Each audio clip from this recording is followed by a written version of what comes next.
Aimé qui continue sa question, enfin. Personnellement, pour moi, le voile ne constitue pas un symbole de répression. C'est un choix personnel que je respecte personnellement. Toute femme est libre de porter ce qu'elle veut, soit de porter le voile ou de ne pas le porter. C'est une affaire personnelle entre elle et son créateur, si elle croit à un créateur, ou à l'existence carrément d'un créateur.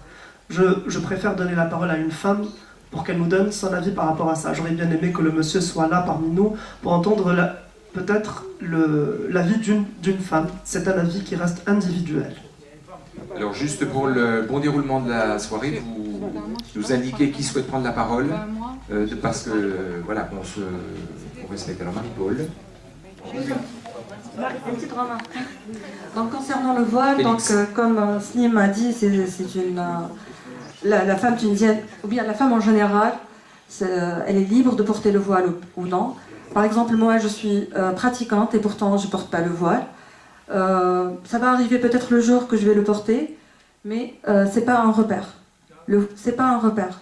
Pourtant, par exemple, pour le parti Nahda, par exemple, moi, dès le début, j'ai pas voté Nahda, mais pourtant, après les élections, après les résultats, j'étais contente, car c'était le choix de la majorité des peuples tunisiens, et ça sera le premier pas vers la démocratie.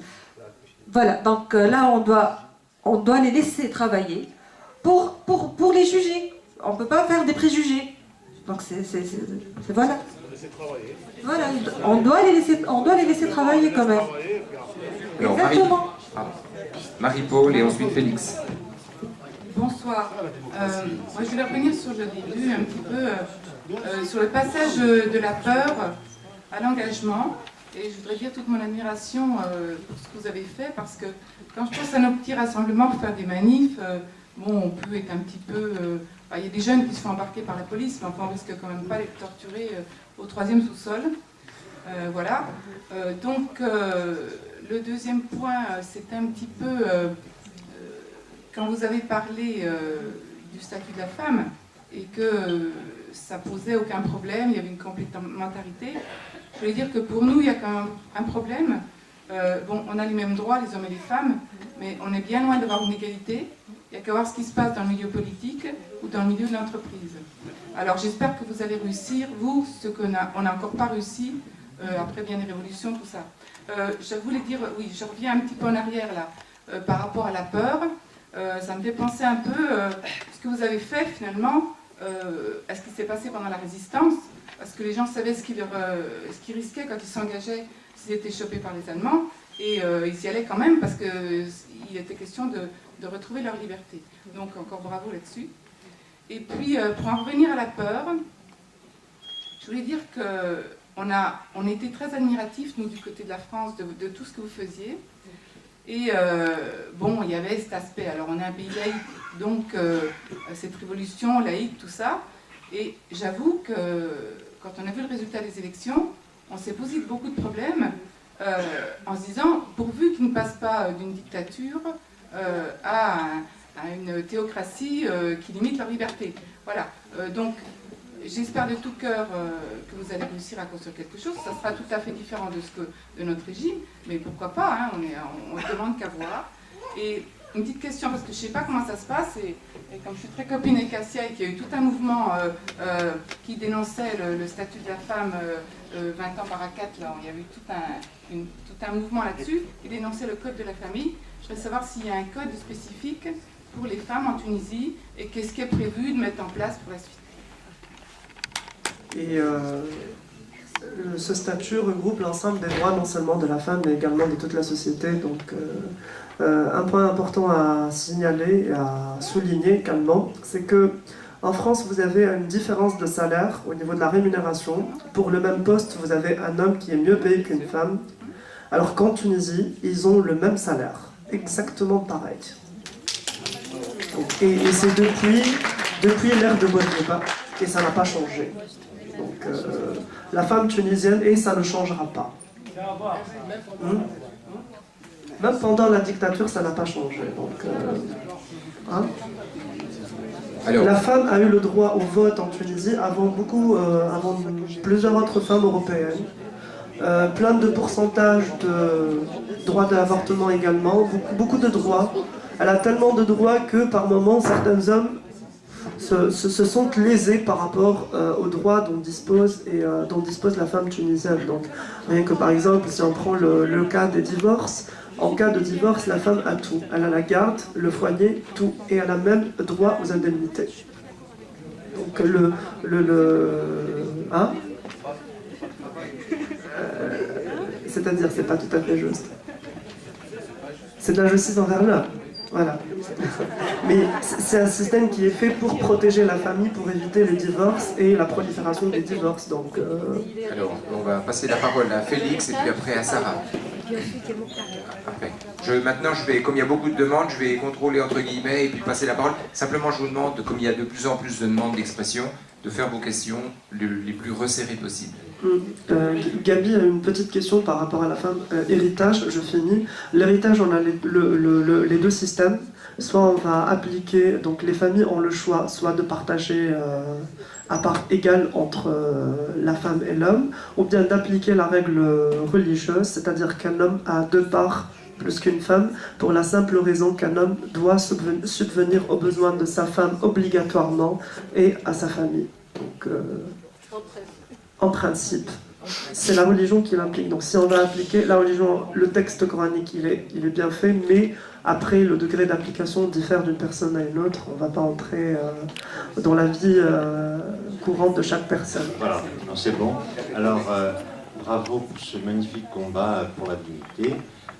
Moi, la question que j'aimerais bien vous poser, c'est celle-ci. Ça fait 1 an que... Montrez-vous, s'il vous plaît. Ça fait 1 an que vous combattez. Maintenant, il y a les politiques qui sont en train de travailler sur une nouvelle constitution. Moi, je sais par les expériences que nous avons, nous, en France, que le peuple, en règle générale, à un moment de mobilisation, et donc ça s'est produit, c'est parfait, c'est extraordinaire, mais à un certain moment, le peuple finit par laisser se fatiguer, ce qui est tout à fait normal, et petit à petit, ce sont les politiques qui prennent la main. J'aimerais bien savoir de votre côté, comment vous imaginez les jeunes maintenir la pression pour ne pas vous faire voler votre combat? Là, en ce moment, depuis exactement 24 heures, on a le fameux maire de Nabeul qu'on essaye de faire dégager. Et ça a commencé avant qu'on arrive ici en France. Il a été nommé par le gouvernement transitoire, avant la constituante, donc avant les élections. Donc aujourd'hui, je ne sais pas si juridiquement il est... est-ce qu'il est légal ou pas, donc qu'il occupe encore avec également toute son équipe de conseillers qui n'ont pas été élus par les citoyens. Donc on est très vigilants. Il y a des pages Facebook et des jeunes qui résident à Nabeul, donc des Nabeuliens, qui se sont rendus compte que ce maire a donné des autorisations de construction de kiosques sur la grande artère, la grande avenue de Nabeul, la cité Néapolis, qui est le cœur de la ville pour nous. Donc c'est des grands jardins qui partent du centre de Nabeul, qui est la Jarre. Vous pouvez la voir sur le net, jusqu'à la plage. Et il a donné ces autorisations à des personnes il entretient avec eux des relations privilégiées. Voilà. Donc c'est de la corruption qui continue au niveau de l'administration tunisienne, temporaire, je dis bien, je souligne, parce que tout est temporaire. Certains politiciens et certaines personnes oublient qu'ils sont là juste pour une période, que les chaises sont des chaises Tefal maintenant, et pas des chaises où on peut rester à vie. Donc un petit rappel. Donc monsieur le maire temporaire, pas le maire de Nabeul, qui n'est pas élu, va bientôt être dégagé, Inch'Allah. Louis, par la pression de la jeunesse. On m'a envoyé beaucoup d'images de ces différents kiosques. Les jeunes, ils procurent tout, vous savez. Ils ont même accès à certains documents de la mairie où il y a les signatures des maires, etc. Maintenant, tout se fait maintenant. Parce que à chaque fois que quelqu'un en veut à quelqu'un, donc il va le dénoncer automatiquement. Donc si un administrateur qui travaille à la municipalité ne peut pas le faire directement, il va appeler la jeunesse, les petits médias, les petites radios locales, les petites pages Facebook, les associations pour venir en aide et dénoncer les quelques petites pratiques de corruption pour que ça ne prolifère pas. Donc on va essayer de faire en sorte de le faire dégager rapidement. Rapidement, mais rapidement. Lui et tout le conseil, tous les membres de conseil qui ont signé sur cette feuille qui accorde le kiosque. C'est un simple petit exemple, donc on essaie d'être vigilant. Mais personnellement, par rapport à ce point, donc d'un côté, donc je ne vois pas d'inconvénient par rapport à la situation des femmes célibataires ou également des papas célibataires, il faut en parler également puisqu'on parle d'égalité, donc on y est. Mais personnellement, le fait de parler de papa ou maman célibataire, ce n'est pas la priorité nationale actuellement. Le pays passe par une crise financière. Il est beaucoup plus prioritaire en ce moment d'embaucher la jeunesse que de parler de certains cas particuliers de mamans célibataires ou de papas célibataires qui ont plein de droits d'avoir accès à l'ensemble des prestations de services fournies par le gouvernement. Donc on pourra traiter ce point éventuellement, la Constitution traitera et doit traiter ce point plus tard, c'est-à-dire mais pas en priorité directe, ce n'est pas la priorité nationale de traiter ce point, mais ce point s'impose et a droit à s'imposer. C'est des citoyens qui ont leur place à la Tunisie, tout simplement. Juste un mot, le vice-consul, il veut partir, je comprends, il prend la route pour Lyon avec son collègue, il veut vous dire un mot, je vous laisse la parole et notre débat, bien sûr, continue. Alors, je me devais de vous dire ces quelques mots avant de partir. Bonsoir. Dire ma fierté donc d'être là parmi vous. Ma fierté donc de la vivacité de débat dont vous faites partie. Vous êtes des animateurs, quel que soit le bord que vous présentez. Vous savez, une démocratie est faite entre autres de la diversité. Une démocratie, c'est obligatoirement pluriel. Et ça, c'est notre mérite.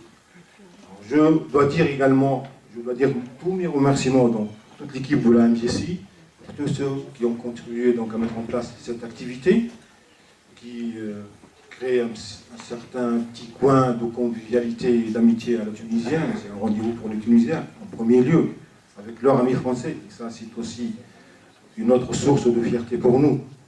Peuple donc toujours connu pour sa modération, pour son sens de rationnel, sa joie de vivre. Et là, c'est dans l'allégresse, la convivialité, la joie que doit se continuer cette soirée.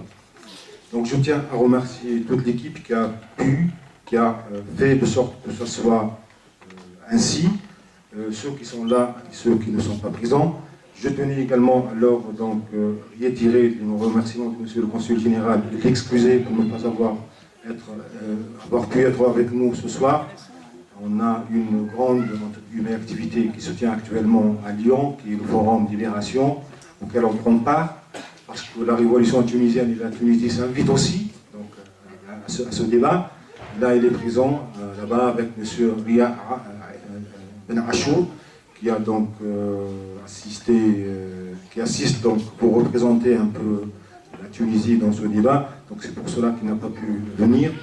Je tiens enfin donc à saluer l'activité et la vivacité du tissu associatif tunisien et le tissu associatif français et ce partenariat qui a été permis ce soir pour dire qu'en citoyen, en simple citoyen, membre d'une association, on peut faire beaucoup de choses, notamment débattre.